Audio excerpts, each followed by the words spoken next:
শাড়ি আমার প্রায় 250 শাড়ি হবে, 70টা লেহেঙ্গা হবে, মডার্ন ড্রেস, মানে সব কিছু মিলিয়ে আমার 7 লক্ষ টাকা শুধু ড্রেসই আছে। আর জুতা আছে 70 জোড়ার মতন।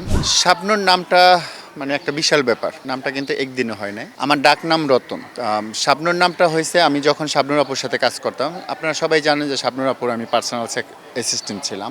তখন আমি অভিনয় করি না। তো শাবনূর আপু আমাকে ধরে ধরে অভিনয় শিখেছে। তো মন বসানো পড়ার টেবিলে একটা ছবি হয়েছে, আপনারা সবাই জানেন, শাবনূর আপু, রিয়াজ ভাই।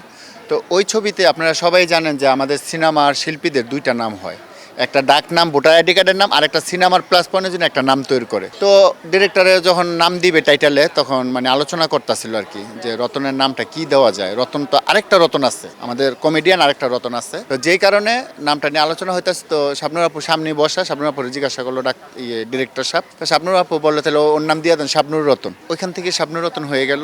আর ওই ওই ছবির থেকে আমার নাম শাবনূর রতন। আর ওইভাবেই আজও পর্যন্ত আমি আজকে, ছবির বয়স হয়েছে মনে করেন 20-22 বছর, এই 20-22 বছর আমি শাবনূর রতন নামে পরিচিত, এবং সারা বাংলাদেশের মানুষ আমাকে এই নামেই চিনে। আমরা শিল্পীরা যখন অভিনয় করতে যাই আমাদের কিন্তু অনেক ড্রেস লাগে। আর আমার ড্রেস মানে আমি কিন্তু সব ধরনের চরিত্র করি, বেশিরভাগ কিন্তু মেয়ের চরিত্র করি, কারণ ডিরেক্টররা জানে আমি ভালো অভিনয় করি বলে আমাকে মেয়ের চরিত্র দেয়। তো যেই কারণে আমার সব ড্রেস লাগে।